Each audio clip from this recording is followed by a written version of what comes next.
we're going to transition at this point to our panel. And before our panel, we're going to have Lee Collyer speak to us today. We're incredibly fortunate to have Lee Collyer with us today from New Mexico. Lee brings also decades of experience working with youth and students with extensive trauma and crisis histories. He's facilitated the state work group and authored the crisis response work group report to our state legislature, which, along with the DRW and ACLU report, laid the foundation for our legislation to phase out isolation and increase supports in schools to reduce restraint. Um, Super grateful for you, Lee. Thank you. And we have an amazing panel to follow Lee's remarks. So I'll turn it over to you now, Lee.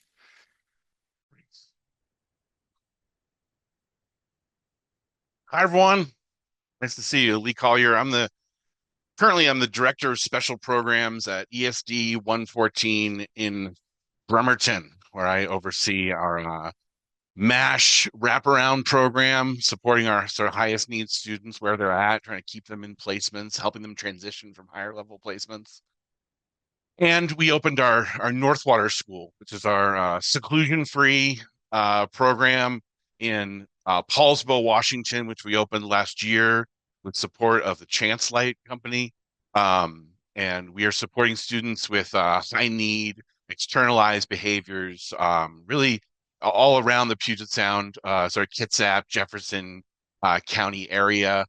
We have kids, one kid coming over on the ferry every day from King County. So really excited to do that. We're really excited to be here, and I can't believe I get to follow Dr. Green, hero of mine from really the beginning of this work. I'm going to kind of fly through some slides pretty quickly here, but um, so Drew went over whatever our restraint was. I just want to make sure we were grounded and knew what we were talking about, because I've gotten a lot of, I was technical assistant support at OSPI for a while about this topic, and would get calls all the time around the state about what a restraint was. If I hold a kid's hand, is that a restraint? No, no, that's not a restraint.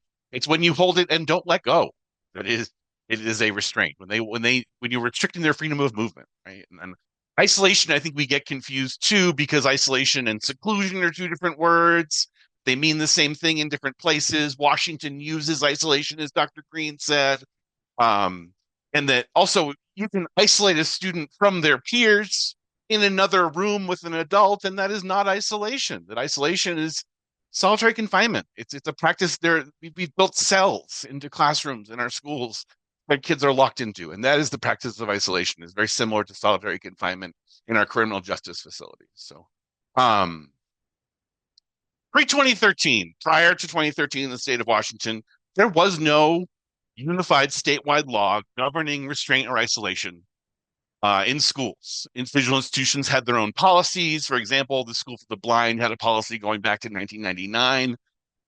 Practices varied widely by district and program, and limited reporting and little oversight. And I have been involved in this work as a practitioner, clinician, um, therapist, program director, program manager, and consultant for now 20 years. I started a hands-free program in New England, a therapeutic school, working as a counselor for years. An incredible experience I learned a lot from, and found myself eventually in California at we called it an NPS, a non-public school, working with kids with significant emotional behavioral challenges. And that place very quickly was under a negotiated settlement from our California Disability Rights and the ACLU at the time, because that program was restraining and isolating way too many students.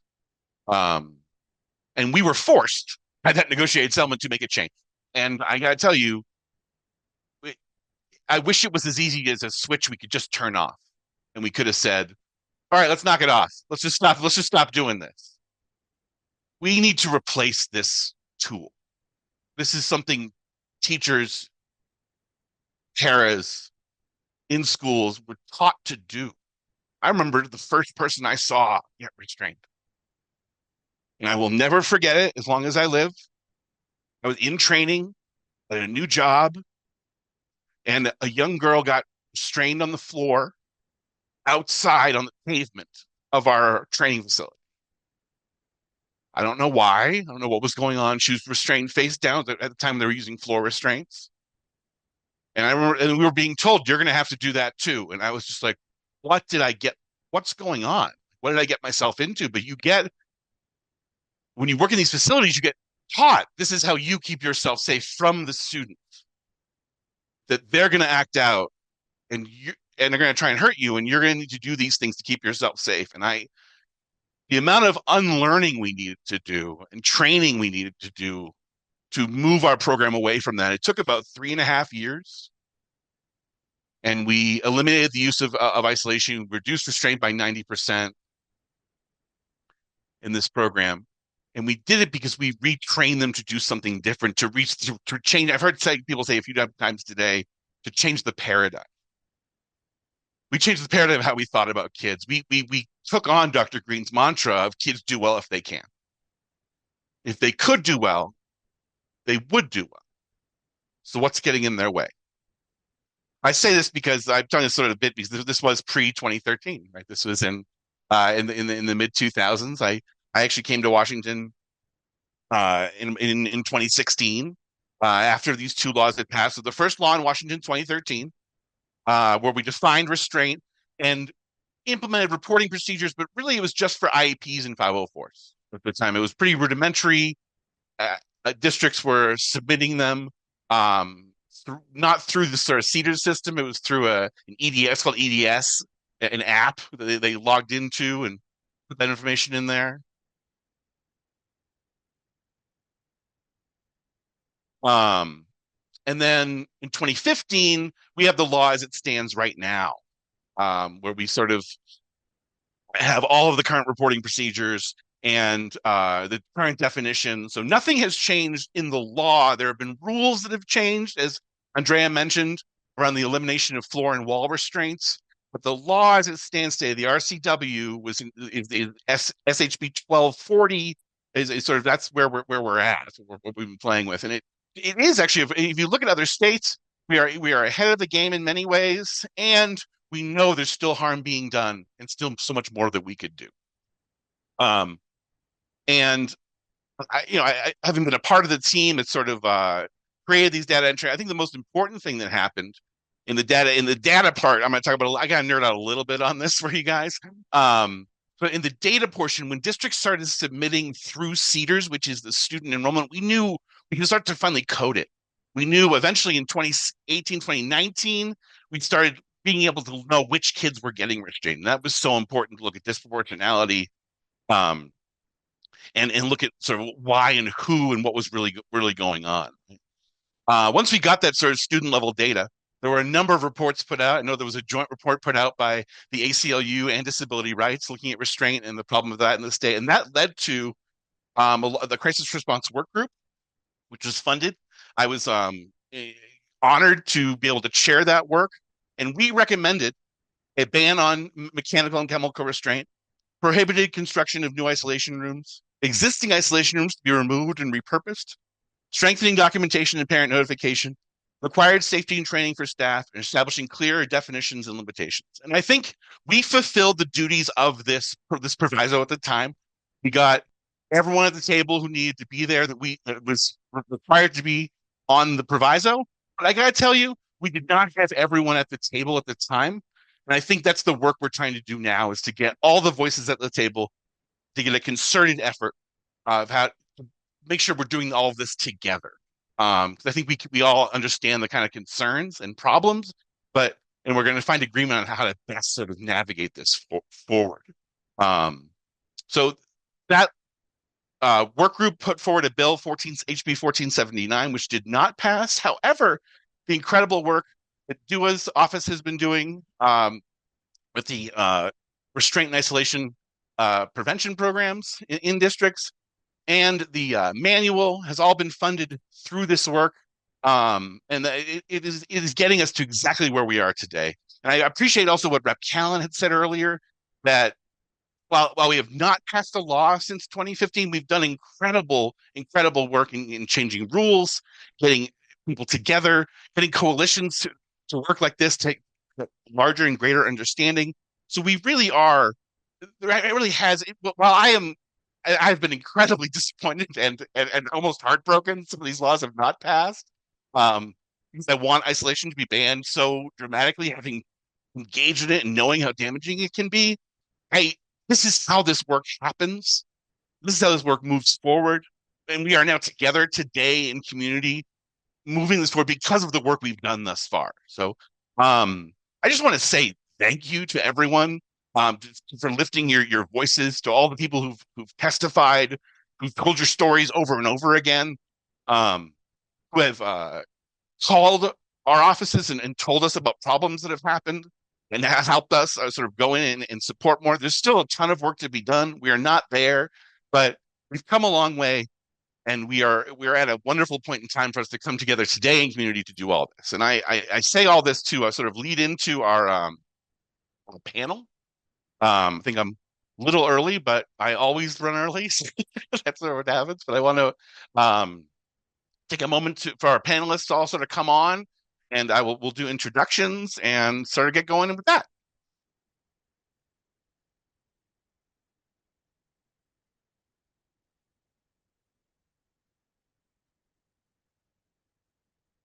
Great. So I will point to everyone one at a time. I want to see everyone's sort of faces come on the video. So Stephanie, Guy, Janis, Dorian, Tamika, can you all come um, on video? There we are. Great. I am going to try to cat herd this experience for everybody uh, with as gentle a touch as possible.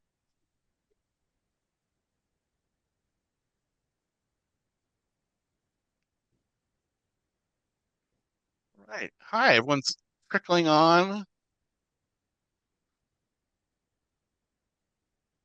Great to see everybody. All right, and I'll start with my friend Janis White. Janis, could you introduce yourself and then say your pronouns, your role, and why you are here today and joined the program? So, Janis, if you can go first, that would be great. Great. I'm happy to do that. I'm really happy to be here. My name is Janis White.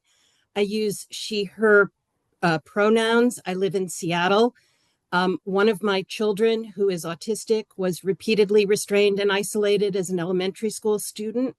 And that led to my becoming involved on an advocacy level as well. I've served in the past, been involved in the Seattle Special Education PTSA, including serving as president for 2 years. And I've testified probably on an annual basis at the Seattle School Board about issues surrounding restraint and isolation, and also testified in the state legislature many times. Wonderful. Thank you, Janis. Great to have you here. Stephanie, would you like to go next, please? Sure. My name is Stephanie Salazar. She, her pronouns. I am an assistant principal in the Fife School District, and I've been a part of the OSPI, Reducing Restraint, Exclusion, and Isolation for the past 2 years. And we are involved in the demo site, working with pilot sites. And this has just been very close to my heart.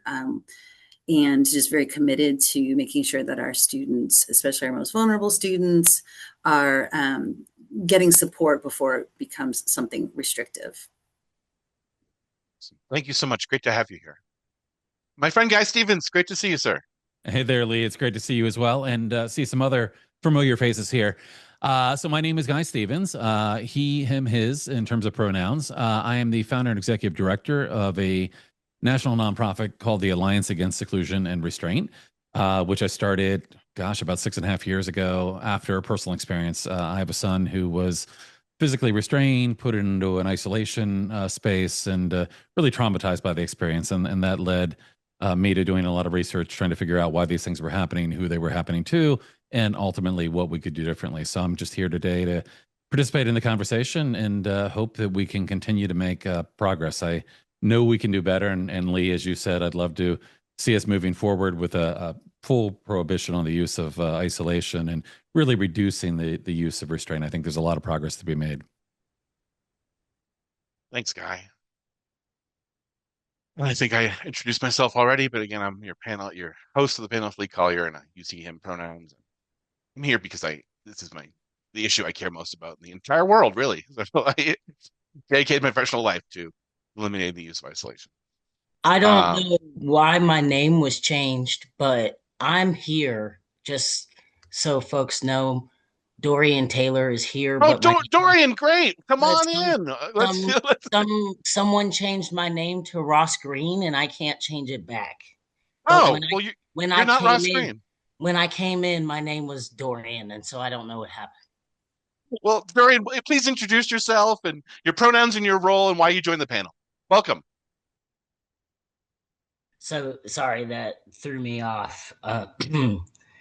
So my name is Dorian Taylor, and sorry, I was prepared, but then I spent the last couple of minutes trying to text and it threw me off a little bit. So, but my name is Dorian Taylor, and I'm a community advocate. I work in civil rights and public transportation, and I'm here as a survivor of isolation and restraints in public schools. I live in Eatonville, but my experience was in another state a while back. But I have been involved in the legislation for a while, and my experiences have led me to this advocacy from just the how this can affect someone and for their whole lives. So. Awesome. Great to have you here, Dorian. Sorry about the technical difficulties, but we got you with the correct name and you're here. And I see that Mika Dean is also here as well. So, Mika, would you please introduce yourself and say your pronouns, your role, and why you joined the panel today? Yes, I am Mika Dean. My role is as a parent of a student who experienced isolation restraint repeatedly. And I agreed to join the panel because this became passionate for me as a mother of color and a single mother who just really struggled getting answers and getting help and getting someone to believe the experience that I was having and the impact that it was having on my child. So whenever I have the opportunity, I agree to speak in these spaces because to be able to speak is to be able to heal. And when you speak, then people can learn, and that's when real change can happen. Thank you for having me. Great to have you here, Mika. Good to see you again. Glad you're here with us. All right. Our first question today, I'm going to put in the chat. And it is, what is the ongoing impact of isolation and restraint on the lives of students, families, and educators?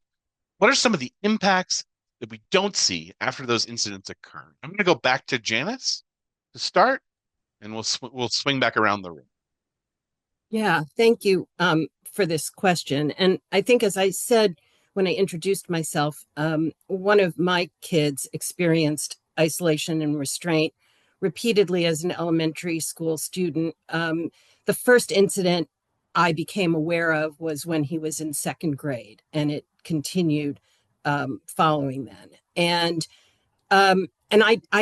frankly, I don't know how many incidents there were because I know that he was so traumatized by them that he often couldn't even tell us that they had happened to him.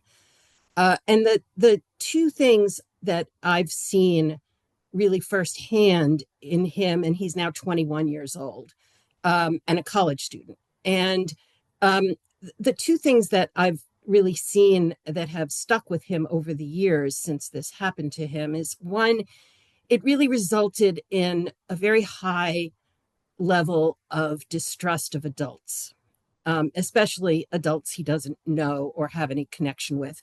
But even the adults who are closest to him, he struggles at times to fully trust. And I include myself in that category. And he's been able to articulate that, and he's been able to make that connection as well, that it stems from the way he was treated by adults as a young child.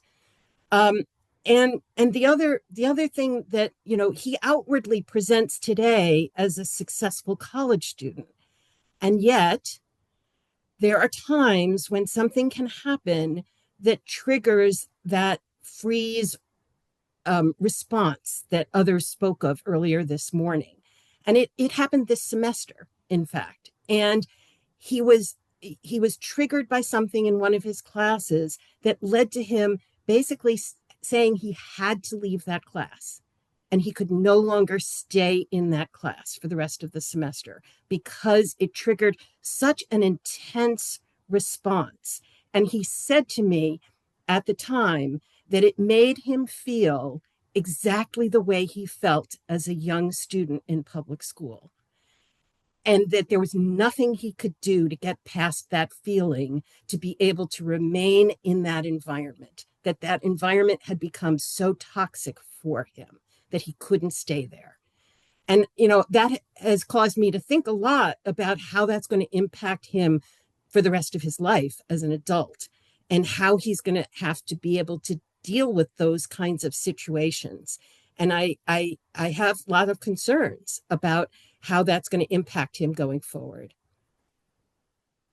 Thank you for sharing, Janis. It reminds me of the body keeps the score, right? The trauma is living inside us. Doesn't get, we can pop out at the strangest times and predictable times. Stephanie, would you like? Well, I'm just going to swing around after every question. Stephanie, would you like to go next? Sure. I'm going to speak to students witnessing and educators. Both. They're also in that flight, fight, or freeze, and for educators that are witnessing, whether it's firsthand as a student in their classroom or they're witnessing a student come down the hall deregulated, there's so many questions. There's anger. There's feeling of self-doubt. There's complete helplessness, hopelessness, and feeling defeated. After it, they're often down the hall crying. It's hard to expect them to go back and teach after that, but they have a classroom full of other students. They're concerned about the student that has been removed from the classroom. And the students that are in there, I couldn't even imagine how they're truly feeling and how afraid they are, but to then also go home to their families and try to articulate and explain what they saw as a kindergarten, first grade, or second grade. But one of the really tragic thing that happens, and parents and students who have experienced, could tell me the other side of this, is they have to be in that classroom with the other students. And when I come in to respond and it's already too late, first thing they do is, they're over there. And they're pointing out this poor unregulated student that's already losing dignity. And it's just absolutely a horrible feeling for all involved. And we often don't get to process as a team and truly lean into what happened and how do we heal in that moment, let alone later. Thank you, Stephanie. Guy? Sure. I'm going to jump in and just kind of join a little bit in what is being talked about already. But I think it's really important to understand that the use of physical restraint, the use of isolation, is traumatic not just for the child that's being physically restrained or isolated. It's traumatic for the teachers and staff. It's traumatic for the families. It's traumatic for other children as well. And the impact of that is lifelong. Dorian mentioned it already, that when we talk about trauma, trauma is something that can stay with us a lifetime. But if we look at the cycle of this, it's really concerning. And what we know is that traumatic experiences change the brain. And I don't mean that to be, figurative. I mean, there are actual changes in structure and function in our brain due to traumatic experiences. And with a child, or anyone, in fact, that traumatic experience can lead someone to be hypervigilant, kind of always on alert, always more likely to kind of have a stress-related behavior. And, very often what we see is, a child that already has a trauma history, because we know that kids that are more likely to be physically restrained or put in isolation are children with disabilities. Black and brown kids are more likely to be restrained and isolated, and kids that already have a trauma history. There's a tremendous intersection with trauma and disability as well. So we know there's already that connection of trauma. And what we see is that, kids that are having a difficult time, kids that are having a big, maybe an unexplainable stress behavior, are often met with compliance demands. Those demands often lead to escalation. That escalation often leads to a fight or flight response. And then we see, physical restraint, isolation, other things happen. The key here is that physical restraint or isolation compounds existing trauma, and it makes the nervous system more hypervigilant, and it leads to more behavior, not less behavior. The same cycle actually applies to teachers and staff as well. There's nothing pleasant if you're an educator about physically restraining or pulling a child into an isolation space. In fact, it can be a very traumatic experience. But what we find is that trauma compounded on the adult nervous system leads to a hypervigilant adult. A hypervigilant adult, much more likely to restrain or isolate a child again in the future. So the more these things happen, the more it feeds the cycle. And there are better things that we can do leading to better outcomes. So again, the trauma from all of this is really, I think a significant factor. And, kind of in your question, I mean, people often don't understand. You can't physically restrain a child on a Monday and expect that they're going to come back to school on a Tuesday as if nothing has happened. That is a traumatic experience. So, anyway, these things have a tremendous long-term effect. And I think understanding the connection to an individual's, brain and body and how this all kind of continues a cycle of harm is really important. Thank you, Guy. Reminded of a great quote someone told me once. When you restrain kids, you have to restrain kids. It creates this vicious cycle. Dorian? Mhm.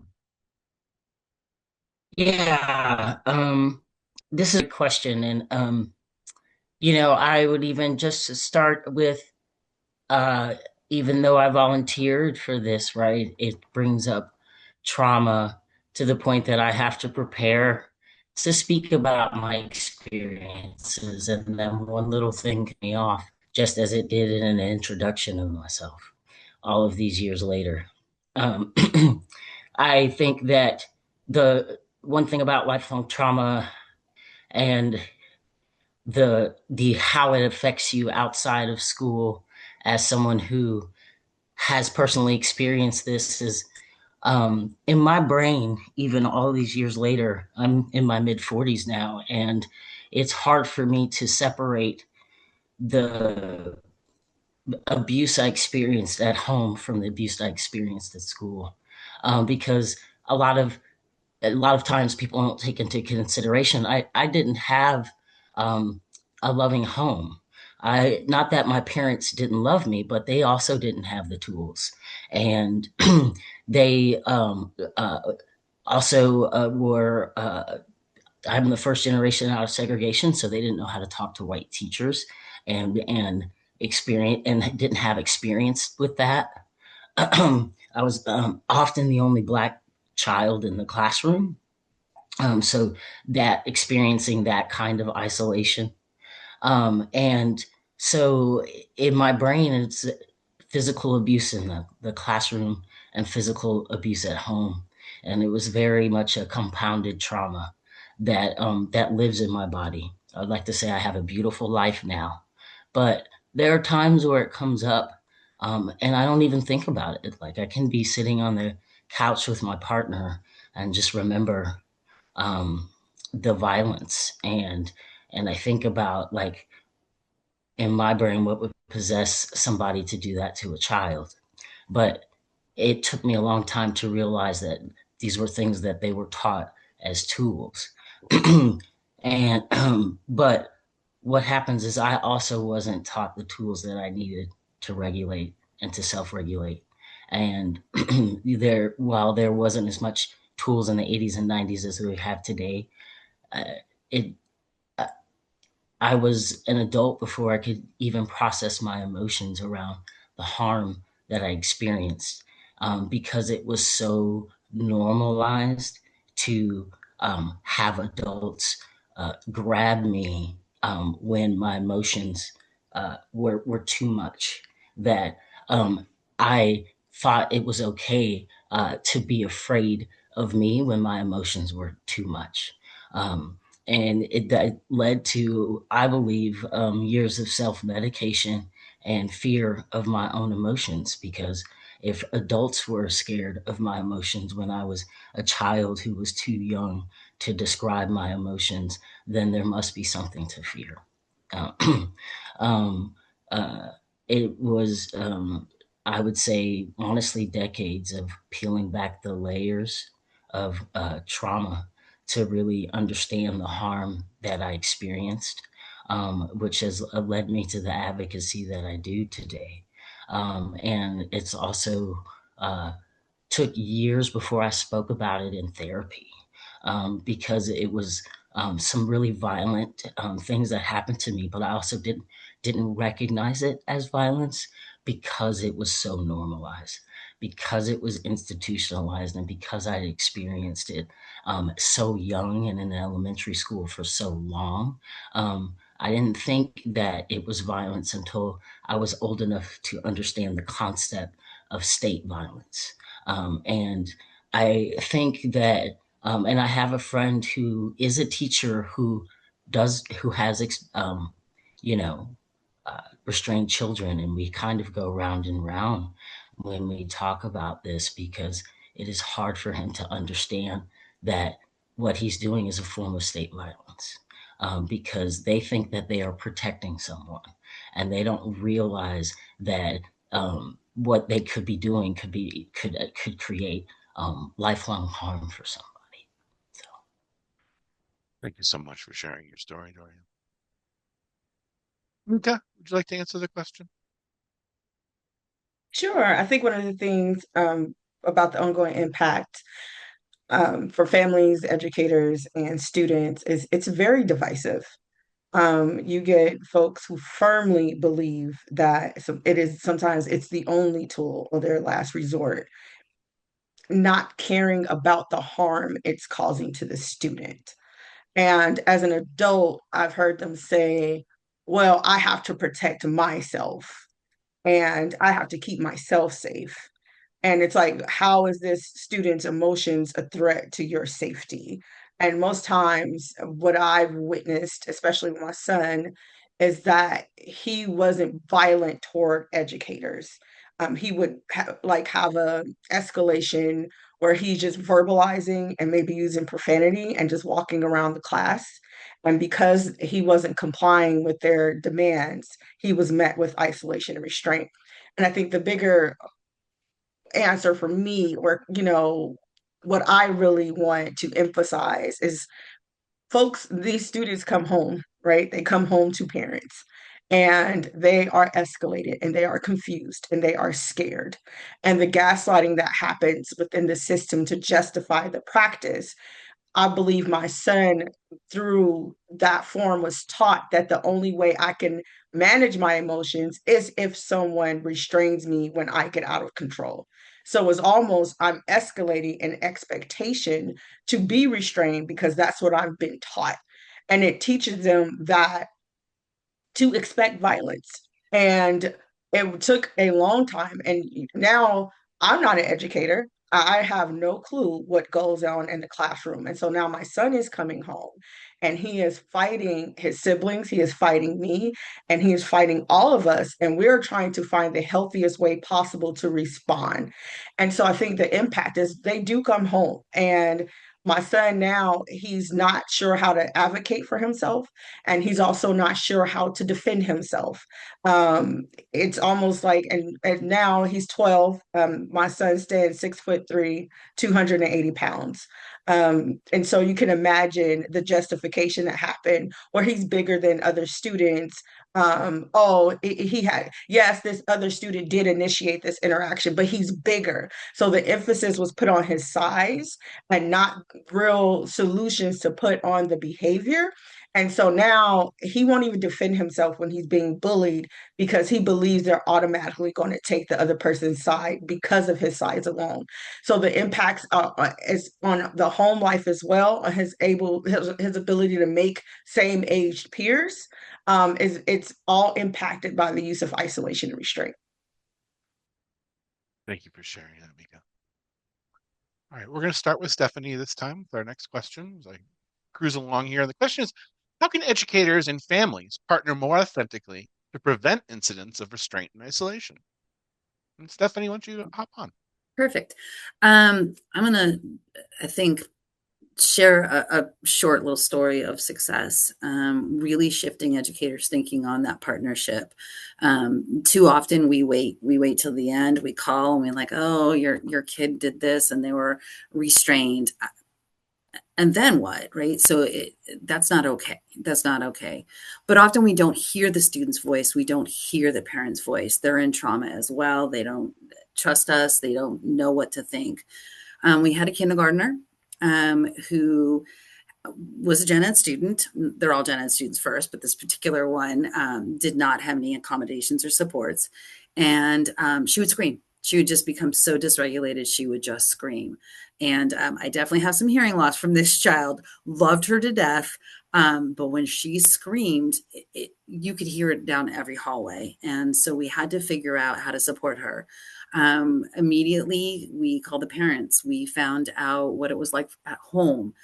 We found out who was her calm person, her safe person, who was the person we could call when she needed to de-escalate herself. Who could she call as a proactive, like, let's call before it gets there. And we worked out a beautiful plan. Luckily, they were able to accommodate that. Not all of our families can accommodate that. They're working 2 jobs. They have several other restrictions in life, and they can't just come up to the school, or they can't accept the phone call. So we have to really partner with them in a very different way. But if you're not asking that parent, hey, what works at home and what are you seeing at home? Oh, we're seeing the same thing. We have to be consistent. And with this little girl, because we were so consistent, it still was a rough few months, but we figured out how to de-escalate her. What we were still missing is what was the trigger. That is the harder thing to catch. An educator is teaching, they've got 20 other students in there. They're not seeing that little subtle cue. They don't have the intentional, not intentional, the appropriate enough of time to take all of the data and really see what are we missing. So then it became the school counselor and myself and anyone else that was available to just go in and do some monitoring of what was escalating the student, what was the trigger. Today, she's a little spicy thing. She's now in 2nd grade. She has not been restrained and she has not been isolated. I'm not saying she hasn't come down to have some chats with me or just earn a great break. She has several advocates in the building, and we still communicate as a team, and our parents couldn't be prouder and feel more connected. And that's the difference right there. If the family doesn't have the trust and doesn't feel connected, we're not going to get anywhere. And it's going to become like you said, Mika, that gaslighting. It's not okay. Trying to, Stephanie. Guy? So, it's an interesting question. I think it's an important question because, when we begin to collaborate together, we tend to come up with some of the best solutions. Lee, as you know, I'm a big believer in going upstream. And what I mean by that is that, by the time we arrive at a crisis where restraint and isolation are even on the table, there have been a lot of things that have already happened, and there have been a lot of opportunities that have potentially been missed. At the Alliance, we often talk about, well, what do we do differently? What's the alternative here? And, over time, I've kind of put that into kind of a long statement, but, we believe that the approaches need to be shifted into trauma-informed, neuroscience-aligned, neurodiversity affirming, relationship driven, and collaborative approaches. And what I mean by that is that, again, restraint and isolation are reactive strategies that happen because a lot of other things went wrong before we got here. When I find a child that has been physically restrained or forced into isolation, what I see beneath the surface is a child whose needs we have not appropriately met. If we had appropriately met their needs, we probably would not have arrived at this point. So, I think when it comes to, what parents and educators can do, first of all, I think that there's a lot of work that needs to be done to shift ideas and perspectives around behavior and the response to behavior.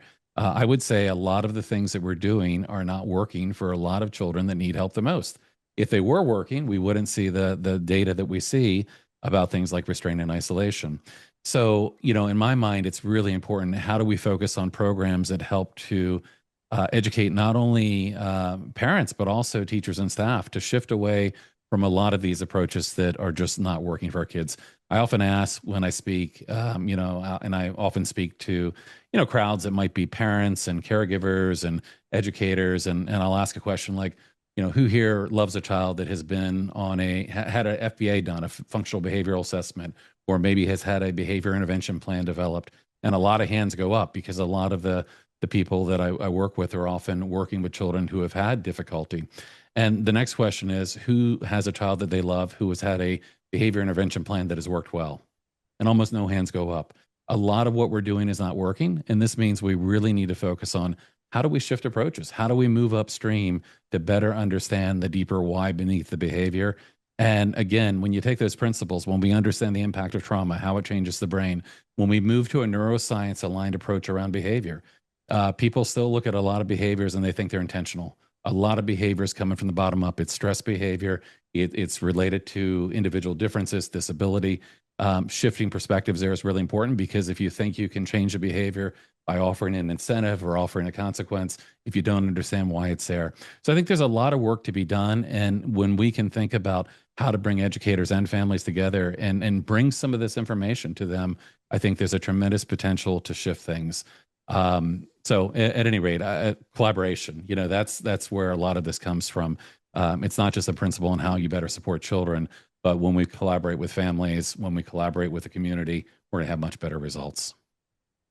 Okay. Dorian?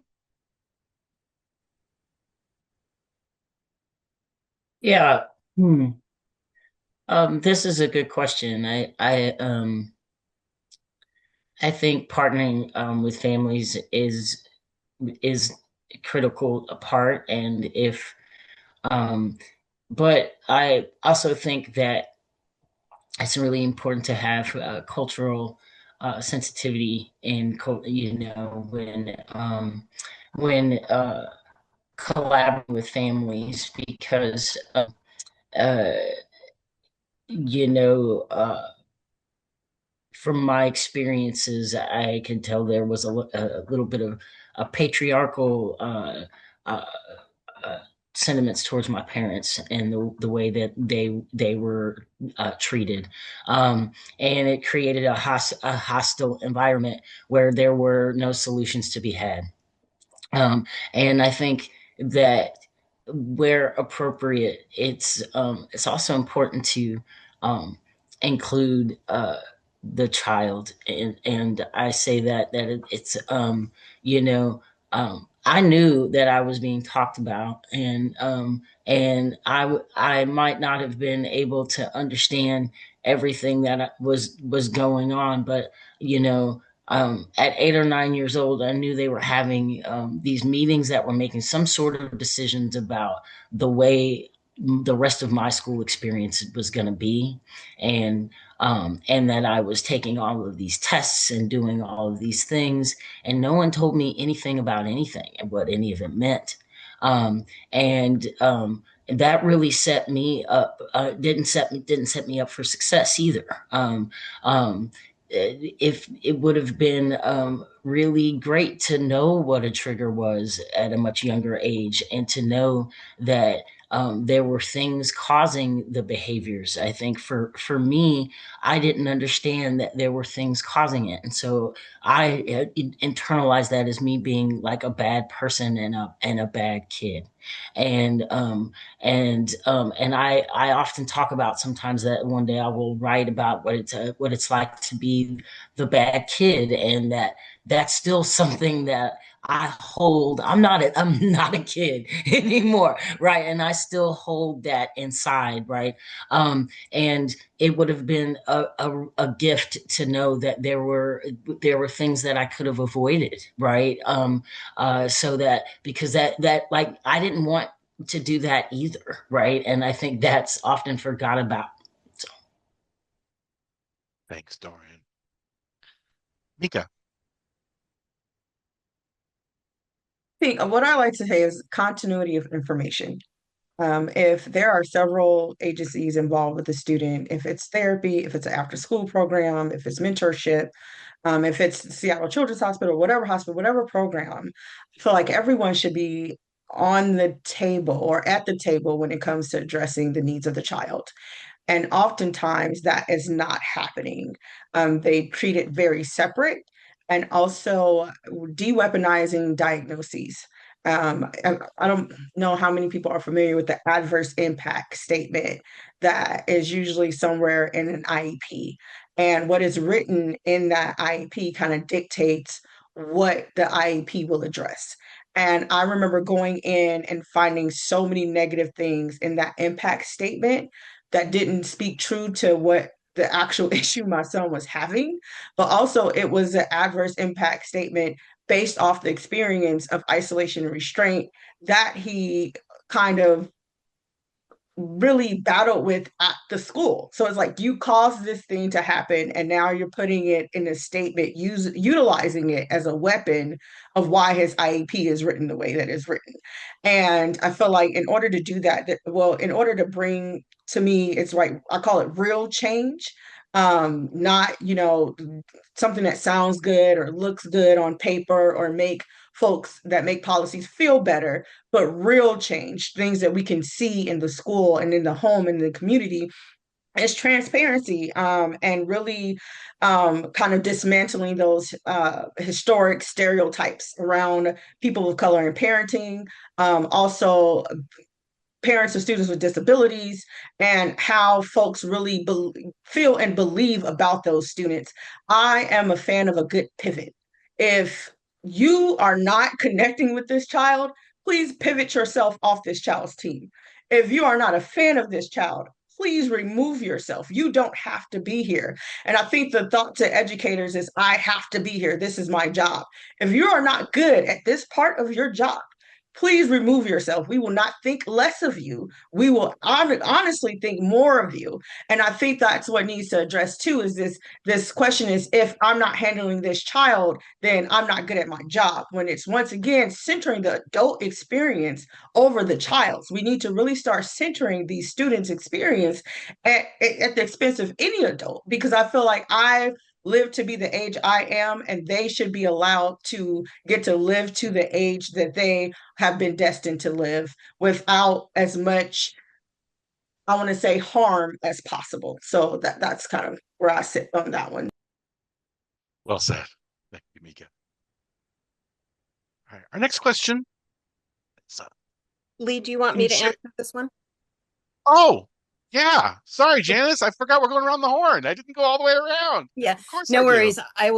I will be brief. I think that for educators and families to partner more effectively, they need to have shared language and shared understanding of how to address the expectations on the child in that particular school environment. And just from my own personal experience, during the years in which my child was being restrained and put into isolation repeatedly, our family at home had discovered Dr. Green and his his approach to dealing with concerning behavior and dealing and addressing the expectations. And we were implementing those at home and finding great success. And so we would come to meetings at school, to IEP meetings, and talk about that and talk about how we needed to transfer that approach to what was happening at school, and we encountered great resistance.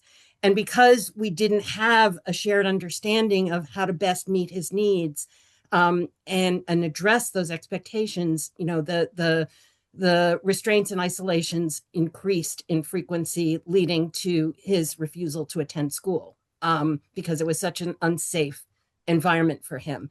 And what we experienced is that when we were able to change the school environment later and get him, into a school that had a very different culture and approach, and with more shared understanding and shared language, it wasn't, like flicking a switch, as you said earlier, Lee, but over a 6-month period, I would say, it just completely shifted to, his being able to demonstrate that he really was very capable and he was interested in learning and being able to demonstrate success.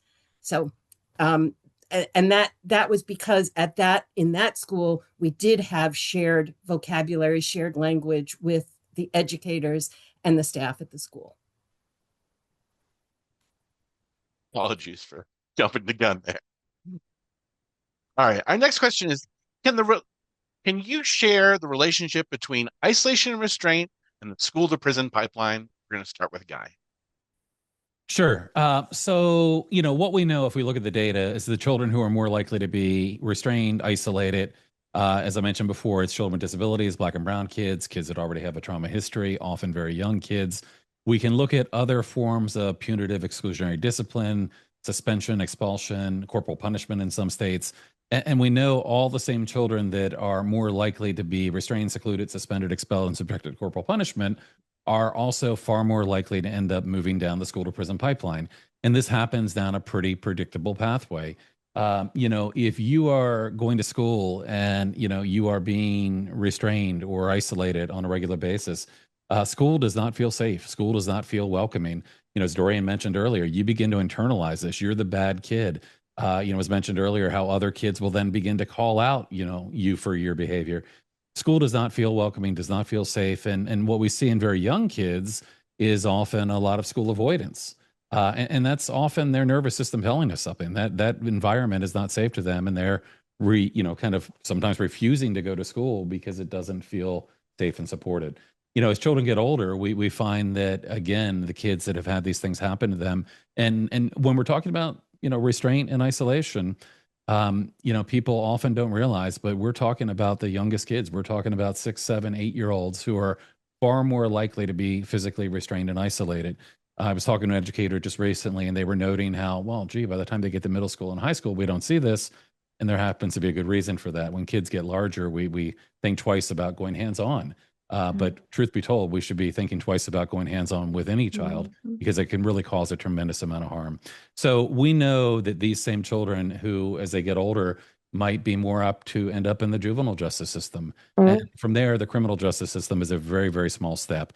And what we find, if you look at the data, 60 some percent of prisoners and inmates identify with having some sort of disability. You track the data, restraint, seclusion, punitive exclusionary discipline, it's all leading in the same direction.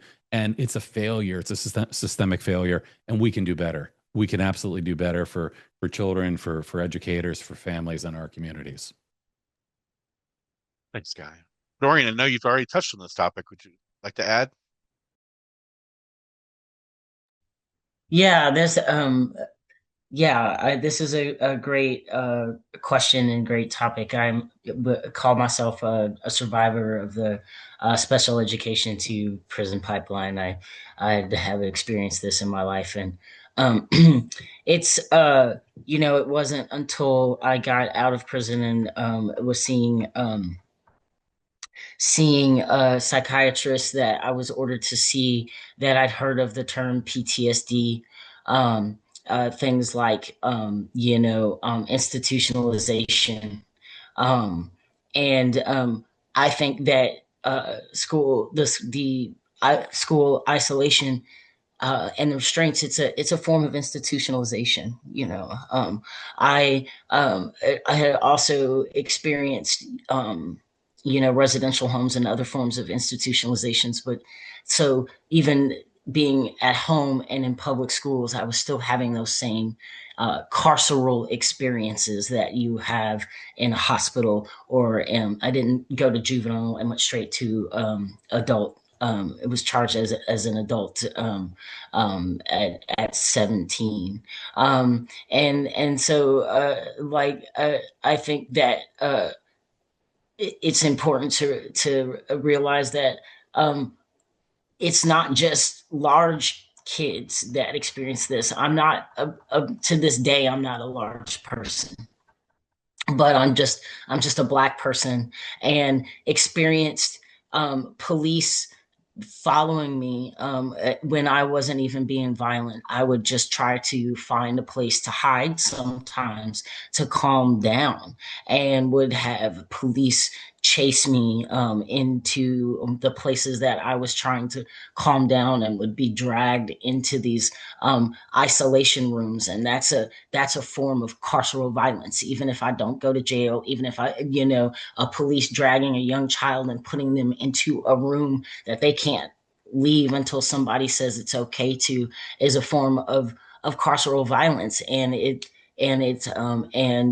escalated the situation, and creates another layer of harm on top of the harm that is created in schools from those that type of environment. So. Thanks, Dorian. Mika, and before I throw it to Mika, I just want to let everyone know we have about 4 or 5 minutes left total, so the panel. So, Mika, you're up next. Thank you. For me, in my experience with my son, the school was taught to call the police. And so the interactions between my son and the police were negative. They use very threatening language. They never de escalate. I have never seen an officer come and de escalate the situation. They often escalate it. And thankfully, I was able to get there in time to kind of help de escalate the situation. But that connection is very prevalent because every time you call, there's a record created. And if this student then goes on to get pulled over, whether this case is, that record gets pulled up. And so they're going to address that student or even as an adult as a violent person. So that connection is very, very obvious to me at this point. We've done so much research over on it for so many years that I feel like we can, sometimes it's a little bit frustrating because we keep having to prove the same thing. Why do I have to keep proving that the school system is intentionally harming Black and brown students and those students with disabilities? Why are we keep having to prove this in this day and age?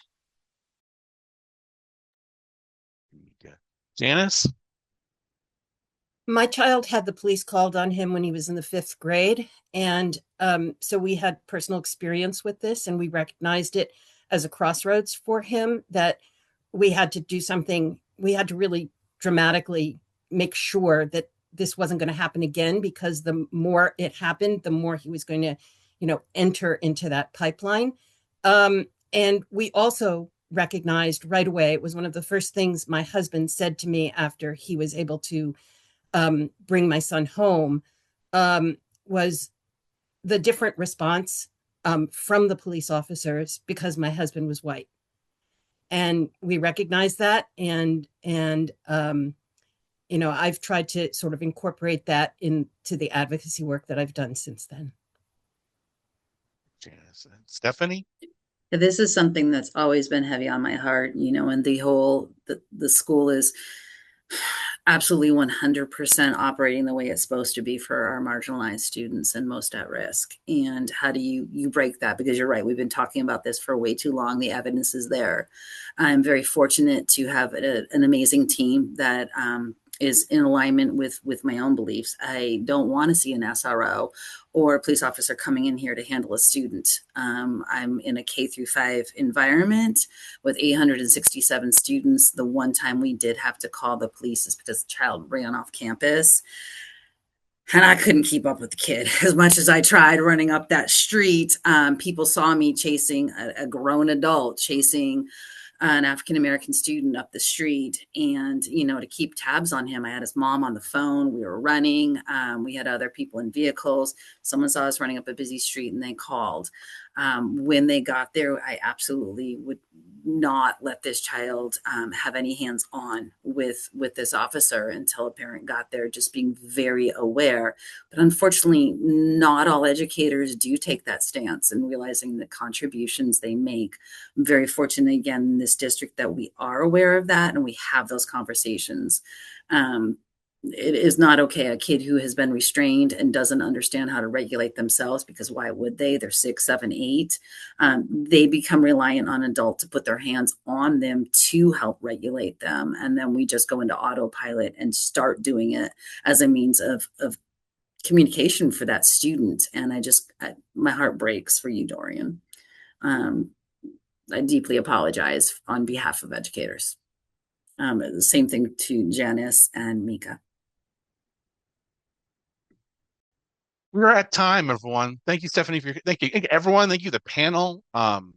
So many thoughts and comments. I think for the last one, I can't help but think about the importance of implicit bias training for all of our providers. That one of the biggest problems I had in training staff my whole career to work with students was the white providers, very specifically, who misinterpreted the behavior of our Black and brown children as aggressive when it was not, as violent when it was not.